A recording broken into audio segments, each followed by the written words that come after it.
Welcome everyone to Insights with PT. As always, it's your girl Taby, and I'm here with the lovely PT. Pastor, say hi to everyone. Hi everybody. Hope all is well. Yes, hope you all are doing amazing. Now we are bringing a new topic just for you, and this is all about leadership. And ironically that we're talking about leadership when our very own PT is an amazing leader of himself. Thank you. You know, yeah.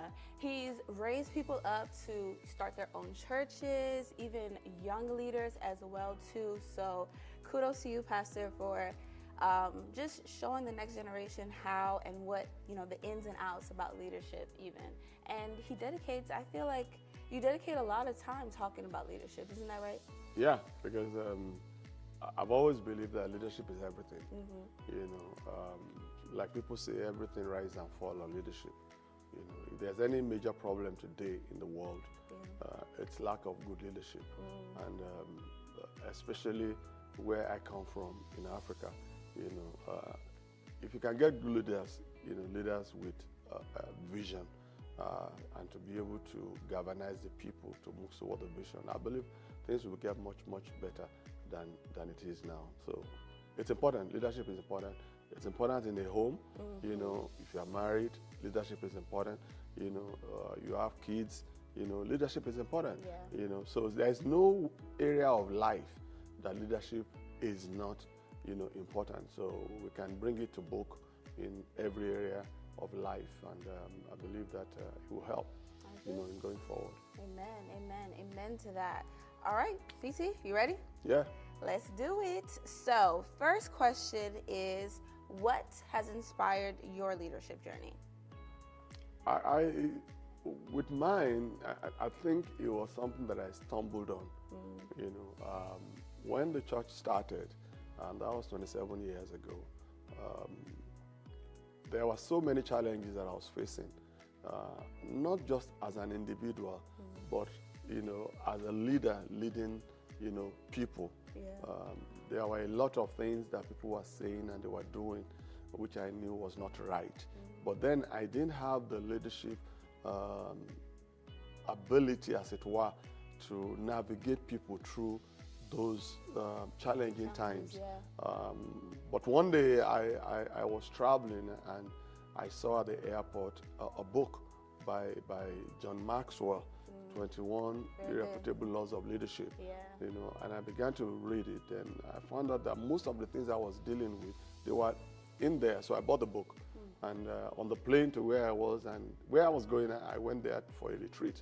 So for 3 days, that was what I was reading, and I was so excited, And I said to myself, my goodness, this is what is missing. I need to teach the people, because I had expectations from people, but those expectations were not being met because the people did not know what I wanted or what I required of them. So when I started teaching these, things started coming into shape, and that's how I falling into place. Yeah. Okay, so then I guess, was there something in particular with that book that kind of like stuck out to you that you've like used even today as well? So many things. Tell us. I just, I want people to go and read the book. One of the things that they said was that, there's always a lead in leadership, and the lead is like a cap. Yeah. You understand? You can't lead beyond your ability or your cap.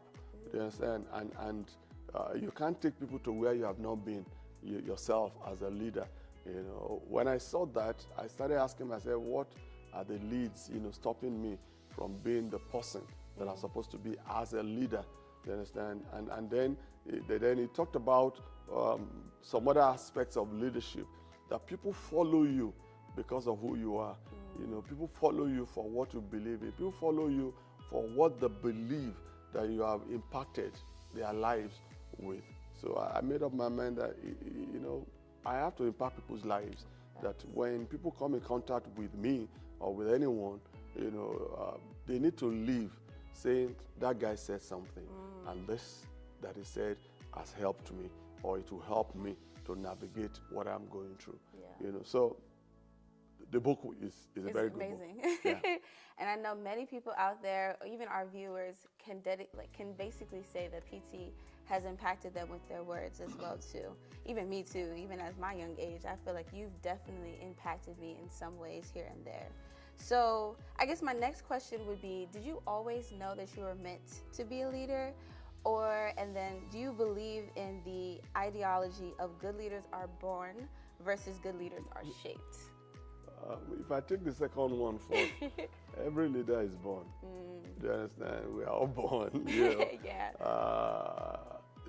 When people say that they've always known that they were going to be leaders, I honestly, I marvel and I appreciate them. But that's not for me. The only thing that I've always known is that I've always done things differently from people. You know, I don't believe that you follow the crowd in doing things, and that's never been my style. You know, when I say this, it might be difficult for people to agree with, but it's the truth. When I was in college, every college campus kid wore jeans.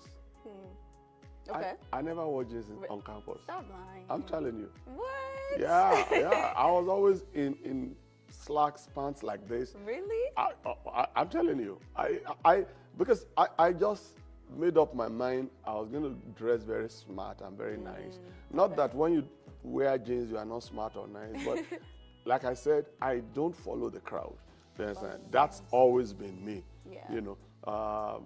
Now, I never saw this as a leadership trait, but even right down from college and even high school, I've been given responsibilities, you know, leadership responsibilities, and I've always risen up to it. So by the time I read that book, you know, I had to now devote more time, you know, to read leadership books and autobiographies to get better and better every day. So to answer your question whether leaders are born or they are made, you know, number one, all leaders are born. Amen. You know, and number two, it is God, I believe, that makes people. Do you understand? But you can also add to yourself. You can add to yourself to make yourself a better person. True.